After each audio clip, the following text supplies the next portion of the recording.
காசு இருக்கிறவங்க தான் இப்பெல்லாம் மேக்கப் ஆர்டிஸ்டா இருக்கிறாங்க, கஷ்டப்படுறவங்களால மேக்கப் ஆர்டிஸ்ட் ஆக முடியுமான்றது இதுக்கு மேல ஒரு கேள்விக்குறிதான். ஆஃபீஸ் ஒர்க்கும் போயிட்டு எனக்கு அது ஒரு 9 hours. இது 24/7 இல்லையா நம்ம மேக்கப் ஃபீல்டு. இதுவும் ஒர்க் பண்ணிட்டு அதுவும் ஒர்க் பண்ணிட்டு குழந்தையும் இருந்துச்சு. எப்படி நான் இதை வந்து இதுலேருந்து நான் வெளியில் வரப்போகிறேன்றதே எனக்கு ஒரு பெரிய டஃப் ஜாபாக இருந்துச்சு. ஒரு ஆர்டிஸ்ட் கிட்ட நான் ஒரு நல்ல ரேப்போ வச்சிருக்கேன் அப்படின்னா அந்த ரேப்போ வந்து ஈஸியாக காசு கொடுத்து கட் பண்ணிடுறாங்க. அவங்க வந்து 60-70,000 ரூபா வாங்கி ஒரு ஷூட்டுக்கு வருவாங்க, நான் ஃப்ரீயாக போவேன் அந்த ஷூட்டுக்கு. அந்த இடத்துல நம்மளை புட் டவுன் பண்ணுறதுன்றது வந்து there is no way it's ஏன் மேக்கப் அப்படின்னும் போது ஃபர்ஸ்ட் நம்ம வீட்டில் அந்த ஒரு அக்செப்டன்ஸ் இருக்கும்ல, அதை அக்செப்ட் பண்ணிக்கிட்டாங்க. அந்த ஃபீல்டு வந்து ஃபர்ஸ்ட்லேருந்தே it was underrated field. இப்போ பண்ணும்போது எங்கள் அப்பா அம்மா கிட்ட இருந்தே ரொம்ப ரெசிஸ்டன்ஸ் இருந்தது எனக்கு. ஒரு பாயிண்ட்டுக்கு அப்புறம் இதில் நான் பேஸ்மெண்ட் ரொம்ப ஸ்ட்ராங்காக போட்டுட்டேன், இதுக்கு மேலே நமக்கு வந்து ஓகே அப்படின்னதுக்கு அப்புறம் தான் நான் என்னோட ஐடி ஜாப்பையும் நான் குவிட் பண்ணேன். ஹர்ட் பண்ண ஒரு கமெண்ட் இப்போ நினச்சா கூட சீப்பை எடுத்து கையில் கொடுத்து, இது என்ன தெரியுமா சீப்பு, இதை கரெக்டாக பிடிச்சி நீ பண்ணிவிடு, அப்புறம் நான் உனக்கு தரேன். நான் கரெக்டாக 1 year நான் அழாத நாளே இல்லை அந்த சீப்புக்கு.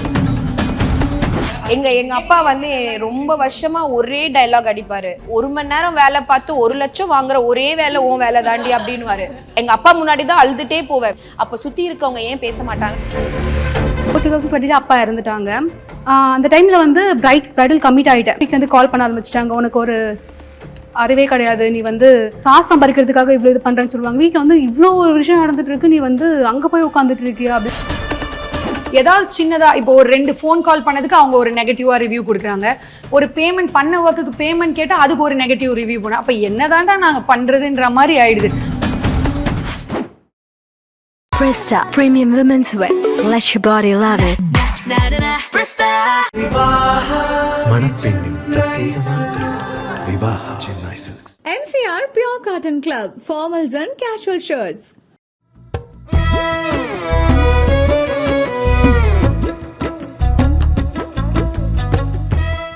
மேக்கப் இண்டஸ்ட்ரி அப்படின்னு பார்த்துக்கிட்டோம்னா பாஸ்ட் ஒரு 5 years-ஆக தான் பயங்கரமாக பூம் ஆகிட்டு வருது.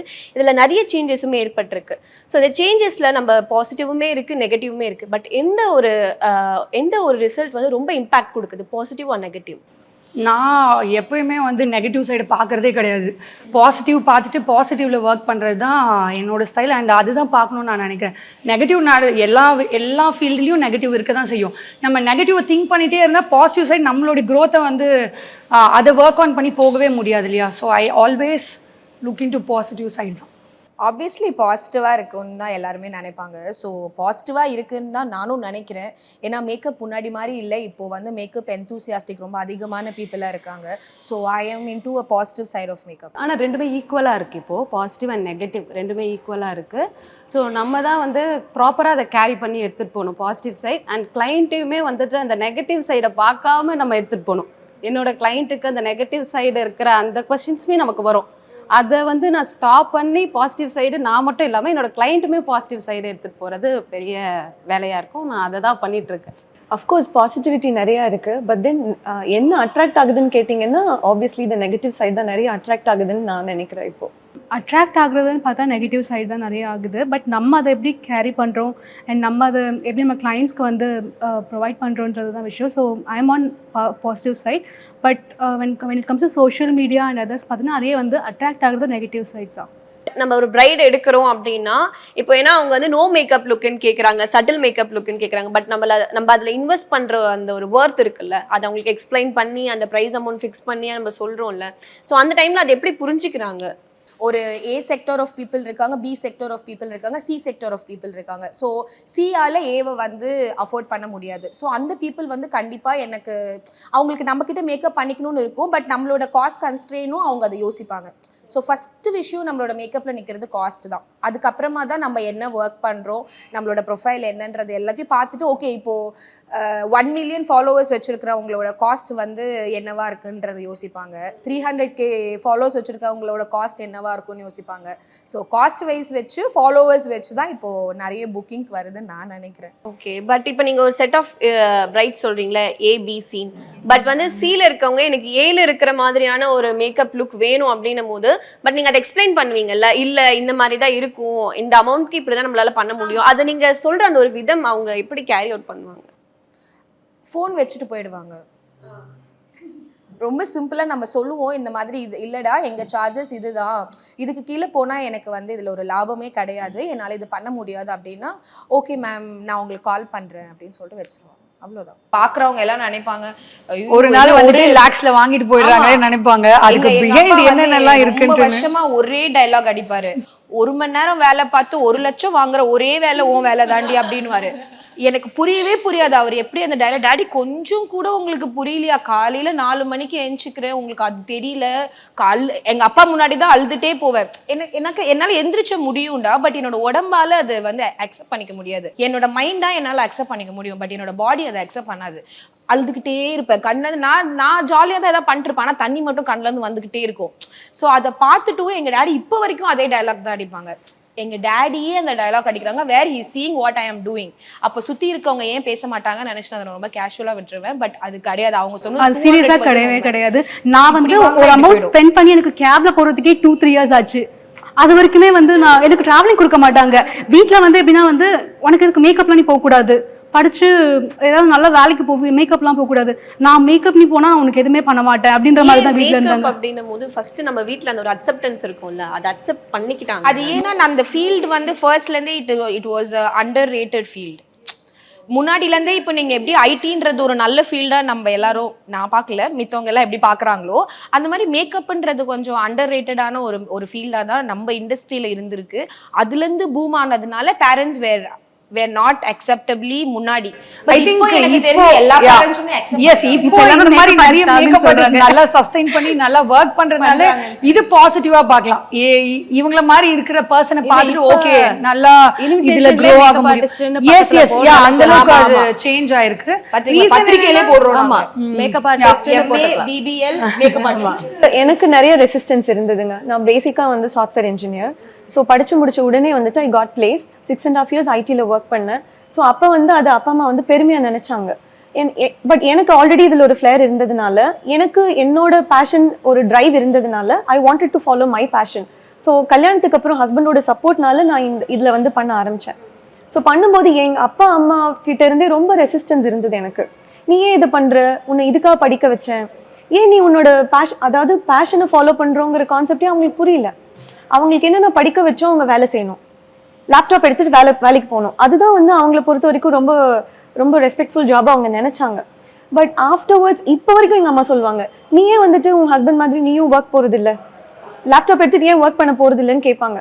பட் வெரி ரீசென்ட்லி அதை ஸ்டாப் பண்ணியிருக்காங்க. ஏன்னா நம்ம ஒர்க் பண்ணக்கூடிய நம்மளோட ஸ்டைல், நம்மளோட கிளைண்டல், நம்மளை கேரி பண்ணிக்கக்கூடிய ஸ்டைல், ஐ மீன் நம்ம எந்த அளவுக்கு நம்ம பேஷனை வந்து ஒரு என்ன சொல்லணும்னா நம்ம எவ்வளோ நல்லா அதை பண்ணுறோம், அதை விட இது எவ்வளோ பெட்டராக நம்ம பண்ணிட்டு இருக்கோம், எவ்வளோ ப்ரொஃபஷனலாக பண்ணுறோங்கிறத பார்த்து அக்செப்ட் பண்ணிக்கிறாங்க. It's all about how we carry ourselves தான். ரெஸ்ட்ரிக்ஷன்ஸ் நிறையவே இருந்துச்சு. அது வீட்டில் வந்து எப்படின்னா வந்து நீ காலேஜ் தான் போகணும். நான் ஃபஸ்ட் என்ன பண்ணேன்னா 12th முடிச்சோன்னா நான் வந்து ஃபேஷன் இல்லைனா வந்து இந்த பியூட்டி இந்த மாதிரி தான் நான் போகலான்னு இருந்தேன். வீட்டில் என்ன சொன்னாங்க, எல்லாமே நீ ஒரு டிகிரி முடிச்சுட்டு நீ என்ன வேணால் பண்ணிக்கோ, அதுக்கப்புறமா வந்து நீ டிகிரி முடிச்சுட்டு நீ கல்யாணம் பண்ணிட்டு நீ என்ன வேணா பண்ணிக்கோ அப்படின்ற மாதிரி ஆயிட்டாங்க. என் வீட்டில் வந்து அதுக்குன்னு ஸ்பெண்ட் பண்ண கூட ரெடியா இல்லை. நான் வந்து என்ன பண்ணேன், மெஹந்தி போடுவேன். ஸோ மெஹந்தி போட்டு அதை ஏர்ன் பண்ணி டியூஷன் லைக் ஹோம் டியூஷன்ஸ் எடுத்து நான் அதை ஏர்ன் பண்ணி நான் அதில் வந்து மேக்கப் கிளாஸ் சப்ஸ்கிரிப்ஷன் போட்டு கற்றுக்கிட்டு, அதுக்கப்புறம் யூடியூப் அது பார்த்து கற்றுக்கிட்டு கொஞ்சம் கொஞ்சமாக வீட்டுக்கு தெரியாமல் வாங்கி வச்சு, அதுக்கப்புறம் என்னோட ஃப்ரெண்ட்ஸ் எல்லாமே வந்து கொஞ்சம் மாடல்ஸ், அவங்க தான் ஆக்சுவலி வந்து ரொம்ப என்ன மோட்டிவேட் பண்ணாங்க. அவங்களாம் வந்து ஃபேஷன் அந்த வாக் அதெல்லாம் பண்ணுவாங்க, கல்ச்சுரல்ஸில் அந்த மாதிரி பண்ணும்போது என்ன மேக்கப்புக்கு கூட்டிகிட்டு போயிடுவாங்க. ஸோ அதெல்லாம் பண்ணி அதுக்கப்புறமா நான் ஓகே ப்ரைடல் மேக்கப்னு சொல்லிட்டு இன்ஸ்டாகிராமில் தான் ஃபர்ஸ்ட் பேஜ் ஓப்பன் பண்ணி என்னோடய ஒர்க்ஸ் எல்லாமே ஃப்ரெண்ட்ஸோட ஒர்க்ஸ் எல்லாமே போஸ்ட் பண்ண ஆரம்பித்தேன். அண்ட் நான் ஷூட்ஸ் பண்ணி அப்படியே தான் வந்து ஸ்டார்ட் ஆச்சு. அப்போயுமே வீட்டுக்கு கொஞ்சம் தெரியாது நான் வந்து ஃபுல்லாக பண்ணுறேன், கொஞ்சம் போய் சொல்லிட்டு தான் போவேன். அதுக்கப்புறம் கொஞ்சம் போக போக வந்து இவ எப்படியே பேச்சை கேட்க மாட்டா. எங்கள் வீட்டில் எப்படின்னா வந்து நான் வந்து கேட்டை விட்டு வெளியே வந்து பாய் கூட சொல்லக்கூடாது என் ஃப்ரெண்ட்ஸ்க்கு. அது but the other side is like அவங்களுடைய சைடு கேட்கும்போது இட் வாஸ் லைக் அதுதான் மெஜாரிட்டி. பட் எனக்கு வந்து டோட்டல் ஆப்போசிட்டாக இருந்துச்சு. எனக்கு அந்த ரெஸ்ட்ரிக்ஷனே இல்லாமல் இருந்துச்சுன்னு தான் எனக்கு அகைன் இட்ஸ் அ பாசிட்டிவ் இல்லையா. ஸோ நான் ஐடிலேயே தான் அகைன் ஒர்க் பண்ணியிருந்தேன், ஆல்மோஸ்ட் 11 years ஒர்க் பண்ணேன். பட் நான் ஜம்பின் பண்ணது இம்மீடியட்டாக மேக்கப் ஆர்டிஸ்டாக ஜம்பின் பண்ணலை.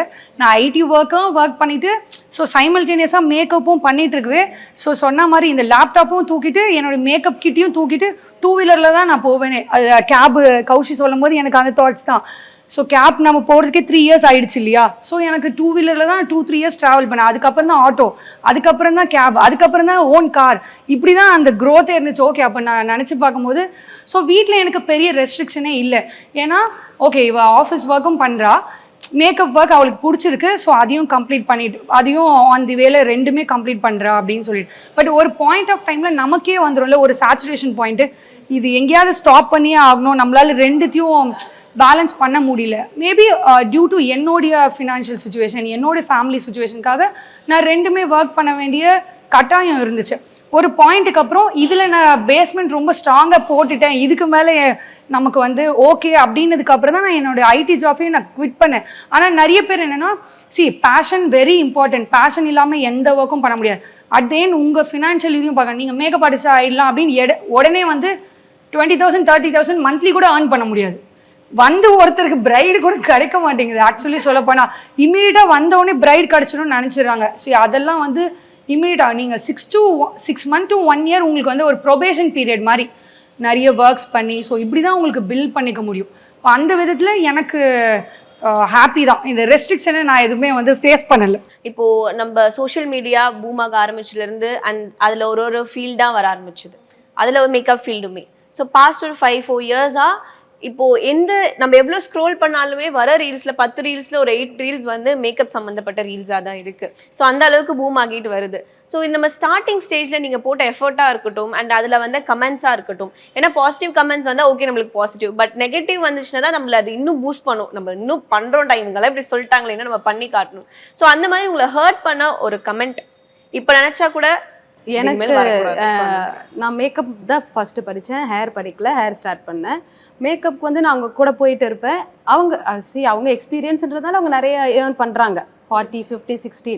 ஆனால் வந்து நம்ம அப்போ நான் ரொம்ப அதுதான் சொல்லுவேன், ஸ்டார்டிங்கில் ரொம்ப கஷ்டத்தில் இருப்போம். அதில் வர ஆர்டரே வரலன்னும் போது ரொம்ப ஒரு மாதிரி இருப்போம். அந்த கூட போகும்போது நமக்கு ஒரு 1000 கொடுத்தா கூட ஒரு பெரிய விஷயமா இருக்கும். நான் நாளைக்கு வந்து இன்னும் ஹாப்பியாக வருவேன். ஆனால் அதில் ஒரு டீ கூட கிடச்சிருக்காது, ஒரு டீ கூட குடிக்கிறே கேட்க மாட்டாங்க. அப்படியே போயிட்டு இருந்த டைமில் நான் ஒரே ஒரு நாள் கேட்டேன், எனக்கு ஏதாச்சும் ஒரு இன்கம் மாதிரி இருந்தால் நல்லாயிருக்கும். சீப்பை எடுத்து கையில் கொடுத்து, இது என்ன தெரியுமா, சீப்பு, இதை கரெக்டாக பிடிச்சி நீ பண்ணிவிடு, அப்புறம் நான் உனக்கு தரேன். நான் கரெக்டாக 1 year நான் அழாத நாளே இல்லை. அந்த சீப்பு என் ஹஸ்பண்ட் அதுக்காக எல்லாமே பண்ணாங்க. அப்போ நாங்கள் ரொம்ப கஷ்டத்தில் இருந்தோம். 25,000 அந்த டம்மி ஹேர், அதை அந்த அமௌண்ட்டுன்றது எனக்கு அப்போ ரொம்ப பெரிய விஷயம். ஆனால் அதை ஆர்டர் பண்ணி வர வச்சு 6 months நான் ஹேர்னால மட்டும்தான் இப்போ என்னோட இன்ஸ்டாகிராம் ரீச்சே. சீப்பு பிடிக்க தெரியாத உனக்கு தரமாட்டேன்னு சொன்னதுனால மட்டும்தான் என்னோட இதில் தெரியும். ஹேர் போட்டு தான் ஹேர் ரீலாக வரும், ஹேர் டியூட்டோரியல். இப்போ ஹேருக்குன்னா ஒரு தனி பேர் இருக்குது, சிக்னேச்சர் கேர்ள்ஸ் நிர்மலான்னு சொல்லுவாங்க. அதுதான் நான் சாதிச்சிட்டேன். ஸோ அகெயின் நிர்மலா சொன்ன மாதிரி ரொம்ப லோயர் மிடில் கிளாஸ் தான், மிடில் கிளாஸ்ன்னு கூட கிடையாது. லோயர் மிடில் கிளாஸ் வந்து இப்போ தான் மிடில் கிளாஸ்க்கே வந்திருக்க மாதிரி அப்பர் மிடில் கிளாஸ்க்கு போயிருக்கிற ஒரு ஃபேமிலி. ஸோ அகெயின் ஃபினான்ஷியல் சுச்சுவேஷன்னால ஓகே நம்மளால் இவ்வளோ தான் முடியும்ன்ட்டு எல்லாருமே சுற்றி இருக்கவங்க டிசைட் பண்ணிடுறாங்க. நாட்டில் க்ளோசர் ஃபேமிலி கிடையாது. ஸோ ரிலேட்டிவ்ஸாக இருக்கலாம், இவங்க இவ்வளோ தான் இருப்பாங்க அப்படின்ற ஒரு தாட் அவங்களுக்குள்ளேயே இருக்கும்.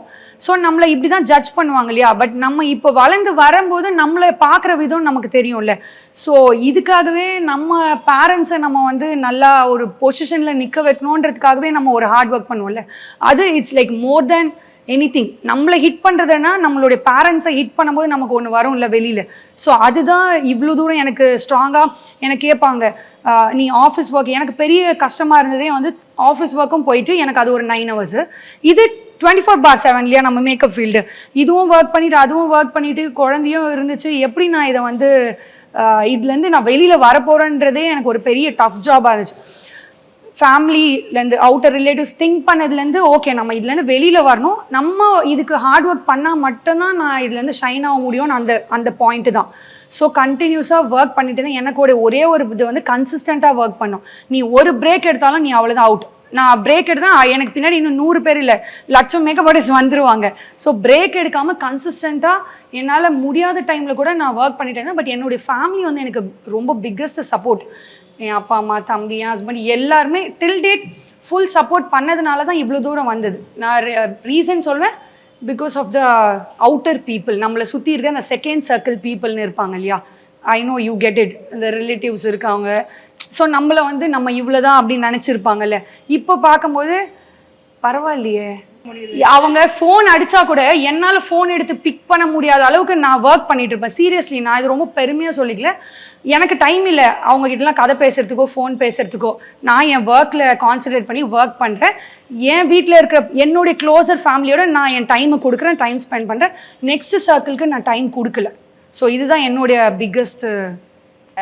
எந்த இடத்துல வந்து ரொம்ப டிஸ்ரெஸ்பெக்ட்ஃபுல்லாக ட்ரீட் பண்ணுறாங்க அப்படின்னா, இந்த ஆர்டிஸ்ட் கூட ஒர்க் பண்ணுறோம்லடா, வெரி டிஸ்ரெஸ்பெக்ட்ஃபுல் பீப்புள். நீயே ஒரு வேலை தான் பண்ணுற, நீங்கள் at the end of the day நீ வந்து சேனலில் வேலை தானே பண்ணுற. அதே மாதிரி தான் நானும் ஒரு இடத்துல ஒர்க் பண்ணுறேன். நீயும் ஒரு ஆர்டிஸ்ட் தான், நானும் ஒரு ஆர்டிஸ்ட் தான். ஆர்டிஸ்ட் வந்து கொஞ்சம் கூட ரெஸ்பெக்ட்ஃபுல்லாக இருந்துக்கணும்னு தான் நான் அப்பப்போ நினைப்பேன்.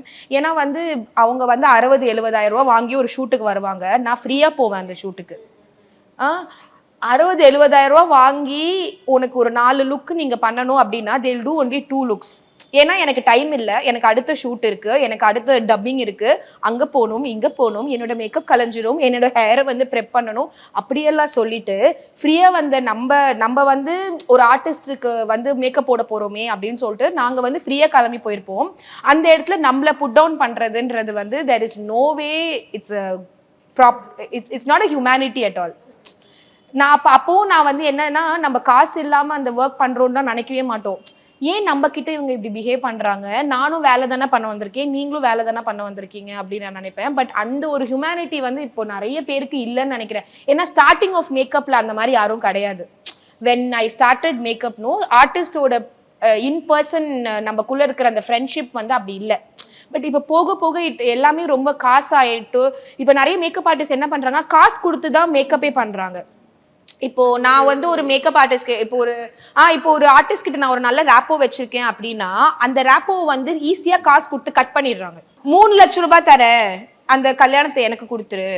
அப்போ வந்து அவங்க என்ன சொல்லுவாங்கன்னா, ஆர்டிஸ்ட் என்ன சொல்லுவாங்க, ஐயோ இல்லை நான் ஜியாவுக்கு வேர்ட் கொடுத்துட்டேன், ஸோ சாரி என்னால் தர முடியாது.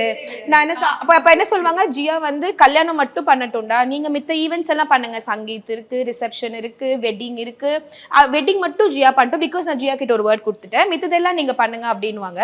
அதுக்கும் அவங்க என்ன சொல்லுவாங்க, அப்படியா அப்போ நான் உனக்கு 5 லட்சம் ரூபாய் தரேன், 3 to 5 வெட்டிங்கும் நானே பண்றேன் அப்படின்னா, ஓகே நீங்க 5 லட்சம் ரூபாய் கொடுத்துட்டு ஆர்டிஸ்ட் என்ன ஆயிடுவாங்கன்னா, நம்மளும் கல்யாணம் பண்ணணும், கல்யாணத்துக்கு ஒரு 50 லட்சம் ரூபாய் செலவு இருக்கு, ஓகே நமக்கு ஒரு 5 லட்சம் ரூபாய் வருதுன்னா ஏன் வேணான்றோன்னு அவங்களை அக்செப்ட் பண்ணிடுவாங்க. ஸோ அந்த டேலண்டோட பார்ட்டா இருக்கட்டும், இல்லை நான் இவ்வளோ நாள் அவங்களுக்கு ஃப்ரீயா பண்ணிருக்கிற ஒரு பொசிஷனா இருக்கட்டும், எல்லாமே வேஸ்டா போயிடுது. அப்போ நான் ஆக்சுவலி என்னோட ஹஸ்பண்ட் கிட்ட அப்பப்போ சொல்லுவேன், காசு இருக்கிறவங்க தான் இப்போலாம் மேக்கப் ஆர்டிஸ்டாக இருக்கிறாங்க, கஷ்டப்படுறவங்களால மேக்கப் ஆர்டிஸ்ட் ஆக முடியுமான்றது இதுக்கு மேலே ஒரு கேள்விக்குறி தான். மைட் பி கடவுள் நமக்கு வந்து இவ்வளோ நாளாக பண்ணதுனால என்கிட்ட கொஞ்சம் காசு இருக்குது, என்னால் ஏதோ பண்ண முடியுது, இப்போ இதுதான் எனக்கு பிடிக்கும் சொல்லிட்டு வர்றவங்க கிட்ட காசு இல்லைன்னா அவங்களால என்ன பண்ண முடியும்? ஒரு ஷூட்னு எடுத்தாலே வந்து டெஃபினட்டாக 50,000 to 1 lakh ஸ்பெண்ட் ஆகும் ஒரு லுக் பண்ணுறதுக்கு. ஒரு லுக், நாட் ஒரு ஷூட், ஒரு லுக். மாடல் ஒரு 15,000 சார்ஜ் பண்ணுறாங்க, 12,000 to 20,000 வரைக்கும் சார்ஜ் பண்ணுறாங்க. மாடல்ஸ், நான் செலிபிரிட்டிஸ்லாம் கிடையாது, மாடல்ஸ் சார்ஜ் பண்ணுறாங்க, ப்ரொஃபஷனல் மாடல்ஸ். ஃபோட்டோகிராஃபர் ஒரு 10,000 சார்ஜ் பண்ணுறாங்க. அண்ட் இப்போ நம்ம ஸ்டைலிஸ்ட் அவங்க சார்ஜ் பண்ணணும், லொக்கேஷனுக்கு பே பண்ணணும், எல்லாமே மேக்கப் ஆர்டிஸ்ட் பார்த்துக்கிற மாதிரி தான் இருக்கும். பிகாஸ் நாங்கள் ஷூட் பண்ணுறதுனால அதுக்கே ஒரு 50,000. இப்போ பிகினராக பண்ணுறவங்களுக்கு வந்து அதெல்லாம் ரொம்ப கஷ்டமாக இருக்குது பண்ணுறதுக்கு. ஸ்டார்டிங் அவங்களால ஒரு போர்ட்ஃபோலியோ கிரியேட் பண்ணவே முடியல. எனக்கு பெருசாக வந்து நெகட்டிவ்னு சொல்லிட்டு நான் யார்கிட்டையுமே வந்து கிளாஸும் போகல, பெருசாக வந்து ஒர்க்கும் நிறைய பண்ணல. நான் தனியாக ஸ்டார்ட் பண்ணது தான் 2020. அப்பா தான் ரொம்ப பெரிய சப்போர்ட். 2020 அப்பா இறந்துட்டாங்க. ஸோ ஆக்சிடென்ட் எப்படின்னா வந்து மார்னிங் ஆக்சிடென்ட் ஆச்சு, ஆஃப்டர்நூன் இறந்துட்டாங்க. அந்த டைமில் வந்து பிரைடல் கமிட் ஆகிட்டேன், நெக்ஸ்ட்டு டே கமிட் ஆகிட்டேன். அப்போ என்னாச்சுன்னா வந்து வர முடியாதுன்னு சொல்லக்கூடாது, ஓகேங்களா. அன்னைக்கு எல்லாமே முடிஞ்சிருச்சு, வரக்கூடாது அப்படின்னு சொல்லிட்டாங்க. லைக் அந்த டைமில் வந்து அவங்க என்ன பண்ணாங்கன்னா வந்து ஃபுல்லாக லுக் முடிச்சுட்டு நெக்ஸ்ட் செகண்ட் கிறிஸ்டியன் வெட்டிங் வந்து ஃபுல்லாக முடிச்சுட்டேன். நெக்ஸ்ட்டு நான் வெயிட் பண்ணணும். ஸோ வந்து நான் அதுவும் வெயிட்டும் பண்ணிட்டேன். எப்படின்னா வந்து அவங்க வந்து 2க்கு வருவேன்னு சொன்னாங்க. மார்னிங் 10க்கு மேக்கப் முடிச்சு 2க்கு வருவேன்னு சொல்கிறாங்க. 2க்கு வந்து நான் 2 வரைக்கும் வெயிட் பண்ணிட்டேன். 3 ஆச்சு, 3 வரைக்கும் வெயிட் பண்ணிட்டேன். அதுக்கு மேலே வீட்டிலேருந்து கால் பண்ண ஆரம்பிச்சிட்டாங்க, உனக்கு ஒரு அறிவே கிடையாது, நீ வந்து இவ்வளோ இது நடந்திருக்கு, நீ வேலை, நீ காசு, எங்கள் வீட்டில் விட நீ காசு தான், அவங்கள பொறுத்த வரைக்கும் நம்ம கமிட்மெண்ட் கொடுத்துருக்கோன்றது தெரியாது, நீ காசுக்கு தான் போகிற, நீ காசு சம்பாதிக்கிறதுக்காக இவ்வளோ இது பண்ணுறேன்னு சொல்லுவாங்க. வீட்டில் வந்து இவ்வளோ ஒரு விஷயம் நடந்துட்டு இருக்கு, நீ வந்து அங்கே போய் உட்காந்துட்டு இருக்கியா அப்படின்னு சொல்கிறாங்க. அந்த பிரைட் வந்தோன்னே நான் சொன்னேன், அவங்க வந்து ஒரு 2 டைம் தான் கால் பண்ணேன். அவங்களுக்கு கால் பண்ணிவிட்டு கேட்டேன் எப்போ வருவீங்க, கொஞ்சம் டைம் ஆகுது வாங்க அப்படின்னு சொல்லிட்டு. நான் அவங்ககிட்ட அதை பெருசாக சொல்லிக்கல, பட் சொன்ன மாதிரி வந்து ஒரு சின்ன இதுவாச்சுன்னா பிகாஸ் அவங்களோட வெட்டிங் டைமில் போய் நம்ம அதை சொல்லக்கூடாதுன்றதுனால நான் அதை மாதிரி சொல்லிட்டேன். ஓகே, நான் வீட்டுக்கு வந்துட்டு அவங்களுக்கு டச்சப்லாம் பண்ணி முடிச்சுட்டு தான் நான் வீட்டுக்கு வந்தேன். அப்போ இருந்தாலுமே 3:34 ஆயிடுச்சு. ஒரு 1 வீக் கழிச்சு பார்க்குறேன், ஒரு மேக்கப் ஆர்டிஸ்ட் வந்து ஒரு ரீல் போட்டிருந்தாங்க. இந்த மாதிரி வந்து மேக்கப் நான் வந்து என்னோட பிரைட்டில் நான் வந்து ஹோல் டே வெயிட் பண்ணி மேக்கப் பண்ணுவேன் அப்படின்னு சொல்லிட்டு அவங்க ஒரு ரீல் போட்டிருந்தாங்க. அதுக்கு கீழே அந்த பிரைட் வந்து கமெண்ட் பண்ணியிருந்தாங்க, மென்ஷன் பண்ணி இதை வந்து நீங்கள் இவங்களுக்கு சொல்லுங்கள், என்னோட பிக் டே அன்றைக்கி என்னை அவ்வளோ ப்ரெஷர் பண்ணாங்க இவங்க கிளம்புறதுக்கு. நான் ஜஸ்ட் 2 கால்ஸ் தான் பண்ணியிருந்தேன். நான் வந்து அந்த சுச்சுவேஷனை வந்து அவங்களுக்கு எக்ஸ்பிளைன் பண்ணியுமே அதுக்கப்புறமும் ஷீ செட் எனக்கு தெரியாது, என்னோட பிக் டே அது அப்படின்ற மாதிரி தான் அவங்க இருந்தாங்க. 2 சைடும் தெரியாமல் டிசைட் பண்ணக்கூடாது. இப்போ அந்த பிரைட் அந்த கமெண்ட் பண்ணுறாங்கன்னா அவங்க என்ன ஃபேஸ் பண்ணாங்கன்னு அவங்களுக்கும் அது தெரியாமல் ஒரு 3rd person கமெண்ட் பண்ணக்கூடாது. பட் பிரைட் வந்து நமக்கு ரிவ்யூ கொடுக்குறாங்கன்னா சம்டைம்ஸ் என்ன ஆயிடுதுன்னா, ஏதாவது சின்னதாக இப்போ ஒரு 2 ஃபோன் கால் பண்ணதுக்கு அவங்க ஒரு நெகட்டிவாக ரிவ்யூ கொடுக்குறாங்க, ஒரு பேமெண்ட் பண்ண ஒர்க்குக்கு பேமெண்ட் கேட்டால் அதுக்கு ஒரு நெகட்டிவ் ரிவ்யூ பண்ண, அப்போ என்னதான்டா நாங்கள் பண்ணுறதுன்ற மாதிரி ஆயிடுது. பிகாஸ் பேமெண்ட் கொடுங்கன்னு கேட்டால் உடனே வந்து இவங்க வந்து மணி மைண்டடாக ஒர்க் பண்ணுறாங்க. இன்ஸ்டாகிராமில் நான் புள்ளியார் சொல்லி போட்ட உடனே எனக்கு நடந்த ஒரு இன்சிடென்ட் இது. இப்போ வரைக்கும் என்னால் மறக்க முடியல. என்னன்னா, என்னோட second shoot, but first celebrity shoot. So celebrity கிட்ட எல்லாமே பேசியாச்சு, ஃபோட்டோகிராஃபர் கிட்ட பேசியாச்சு, டிசைனர் அப்போ வந்து அவங்க தான் ஊரில் வந்து பெரிய டிசைனர்ன்ற ஒரு இமேஜ் வந்து இருக்கு. ஸோ இன்னைக்கு ஈவினிங் வந்து ஒரு 6:37 போல வந்து ஸ்டைலிங் ரெஃபரன்ஸ் வருது. ஸோ இந்த ஸ்டைலிங் ரெஃபரன்ஸ் வரும்போது எனக்கு தெரியாது அவங்க கொடுக்குற ரெஃபரன்ஸை வந்து நம்ம குவெஸ்டின் பண்ணக்கூடாதுன்னு, எதுவுமே பேசக்கூடாதுன்னு எனக்கு தெரியாது. ஆனால் இதுக்கு ஸ்பெண்ட் பண்ணது ஃபுல்லாக நான் தான் I put the shoot together. நான் தான் செலிபிரிட்டி அப்ரோச் பண்ணேன், ஃபோட்டோகிராஃபர் அப்ரோச் பண்ணேன், டிசைனர் அப்ரோச் பண்ணேன், ஜுவல்லரி அப்ரோச் பண்ணேன், எல்லாமே நான் ஒன்றா பண்ண ஷூட். அது வந்து ஆக்சுவலி என்னோட ஷூட். ஸோ இப்போ நம்மக்கிட்ட அவங்க பேமெண்ட் வாங்கிக்காம அவங்களும் ஒரு கொலாபரேஷனில் பண்ணி தரும்போது அவங்களுக்கு என்ன ப்ரிஃபரன்ஸோ ஃபர்ஸ்ட் அதுதான் நம்ம பண்ண முடியும். ஸோ இப்போ இந்த சுச்சுவேஷன் என்ன ஆச்சுன்னா, அங்கிருந்த ரெஃபரன்ஸ் வருது, அந்த ரெஃபரன்ஸை வந்து கொஸ்டின் பண்ணக்கூடாதுன்னு எனக்கு அப்போ தெரியல. நான் நினைச்சேன் இது கொலாபரேட்டிவ் ஷூட் தான் அப்படின்னு. ஸோ நான் அந்த ரெஃபரன்ஸை பார்க்கும்போது அந்த ஹேர் ஸ்டைல் வந்து அந்த செலிபிரிட்டிக்கு செட் ஆகாதோ அப்படிங்கிற ஒரு தாட் எனக்கு இருக்கு. Because I am the makeup artist அங்கே. ஸோ அந்த லுக்ஸை வந்து யார் பார்க்கணும், யாரை வந்து அதை வந்து ஒரு கன்சர்ன் யாருக்கு இருக்கணும், எனக்கு இருக்கணும் இல்லையா ஃபர்ஸ்ட். ஸோ அந்த செலிபிரிட்டிக்கு அது ஒத்துக்குமா இல்லையா, அவங்களுக்கு அது சூட் ஆகுமா இல்லையா நான் யோசிக்கணும் இல்லையா. ஆல்சோ அந்த செலிபிரிட்டி வந்து நம்ம ஸ்டடி பண்ணுவோம் இல்லையா, ஒரு லுக் அவங்களுக்கு கொடுக்கறதுக்கு முன்னாடி. அதை ஸ்டடி பண்ணும்போது இந்த லுக் வந்து கம்ப்ளீட்டாக அவங்க பண்ணதே கிடையாது. அந்த ஹேர் ஸ்டைல் வந்து ட்ரூப்பிங்காக இருக்கு. பட் வெரேஸ் அந்த நான் ஒர்க் பண்ணக்கூடிய செலிபிரிட்டி வந்து எல்லாமே வந்துட்டு ஹேர் வந்து இப்படி இருக்கு. ஸோ அவங்களோட ஃபேஸ் வந்து அப்படிதான் ஃப்ரேம் வச்சுக்கணுன்ற அவங்க நினைக்கும் போது நான் போய் அவங்களுக்கு வந்து ஒரு ட்ரூப்பிங்காக ஹேர் ஸ்டைல் கொடுக்க முடியாது. ஸோ எனக்கு ஒரு டவுட், ஸோ வாட் இஃப் அந்த செலிபிரிட்டி அதை வந்து இப்படி ஒத்துக்கல அப்படின்னா எனக்கு வேற என்ன ஆப்ஷன் இருக்குங்கிற மாதிரி நான் கேட்டேன். இவ்வளோதான் கேட்டேன் நான். இதுக்கு நாங்கள் ஒரு 10-15 மினிட்ஸ் கழிச்சு வரோம்னு சொல்லிட்டு வந்தாங்க.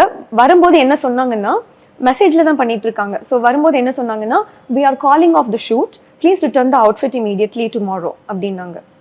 I was taken aback. எனக்கு வந்து என்னடா, நான் ஒரு ஆர்டிஸ்ட், ஒர்க் பண்ணுற எல்லாரும் ஒரு ஆர்டிஸ்ட் தான், என்னோட ஒர்க்கை வந்து ஒன்றும் அது வேல்யூ இல்லாத ஒரு ஒர்க் கிடையாது இல்லையா. நான் வந்து இதை செய்ய முடியாதுன்னு கூட சொல்லவே இல்லைங்க. அப்போ ஐ வில் நாட் டூ இட்னு கூட சொல்லவே இல்லை. நான் ஒரு டவுட் தான் கேட்டேன், எனக்கு இன்னொரு ஆப்ஷன் இருக்குமான்னு தான் கேட்டேன். வாட் இஃப் அந்த செலிபிரிட்டி ஒத்துக்கலைன்னா இன்னொரு ரெஃபரன்ஸ் கொடுங்கன்னு தான் கேட்டேன். இதுக்கு வந்து அவங்க வந்து we are calling off the shoot அப்படின்னாங்க. நான் ஏன்னு கேட்டேன். அவங்க சொன்னாங்க, இல்லை நீங்கள் வந்து we have a doubt that you will execute our styling அப்படின்ற ஒரு கேட்டாங்க. எனக்கு வந்து இல்லை, எனக்கு புரியல. அவங்களுக்கு வந்து நான் அதை அவங்க கொடுக்குற ஸ்டைலிங்கை நான் கரெக்டாக பண்ணுவேனான்னு அவங்களுக்கு ஒரு டவுட் இருக்கான். நான் பண்ணலன்னா என்ன பண்ணுறது, அதனால எங்களுக்கு ஷூட்டே வேணாம், நீங்கள் எங்களுக்கு ஷூட்டே பண்ண வேணாம் அப்படின்ட்டாங்க. எனக்கு வந்து அது ரொம்ப டிஸ்ரெஸ்பெக்ட்ஃபுல்லாக இருந்தது. Because that is my first shoot with celebrity, இது அவங்களுக்கும் தெரியும். ஸோ கால் ஆஃப் பண்ணுறேன் அப்படின்னா இது எனக்கு புரியல. அவங்க எனக்கு பே பண்ணலை, அங்கே இருக்க யாருக்குமே அவங்க பே பண்ணல, நான் தான் பே பண்ணுறேன். ஸோ அப்போது அவங்க என்கிட்ட அதை டிஸ்கஸ் பண்ணியிருக்கலாம். இல்லைங்க எங்களுக்கு இந்த மாதிரி தான் ஸ்டைலிங் வேணும், நீங்கள் கொஞ்சம் அவங்க கிட்ட பேசுங்க, அவங்க முடியலன்னா பார்த்துக்கலான்னு சொல்லியிருந்துருக்கலாம். இதுதான் எல்லாருமே பண்ணுவாங்க இல்லையா.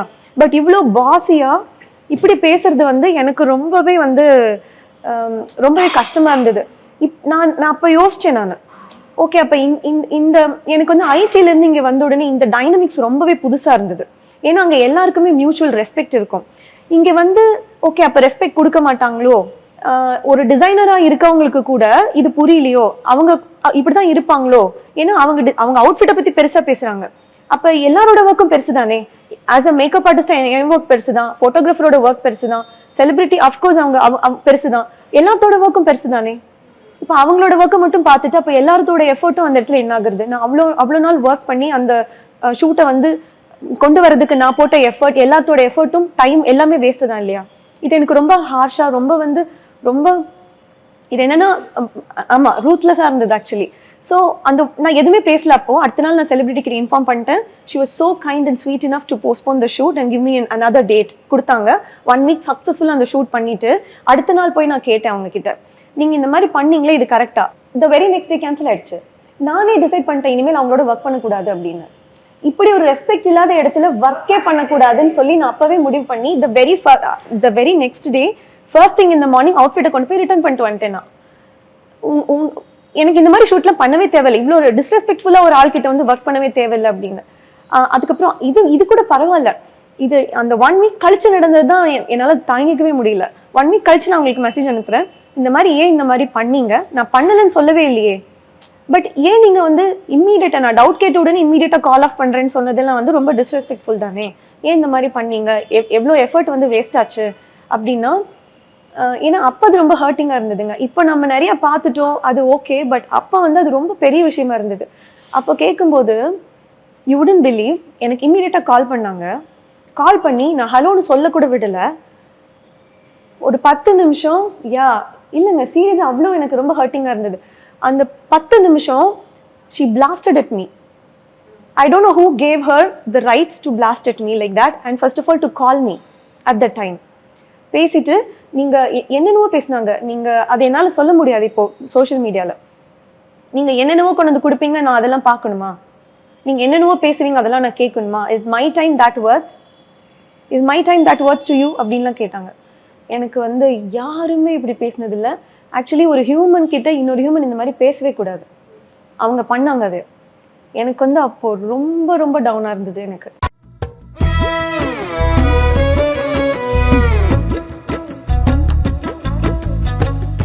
Presta Premium Women's Wear. Let your body love it. மணப்பெண்ணின் பிரத்யேகமான திருமணம் Vivaha Chennai silks. MCR Pure Cotton Club, formals and casual shirts.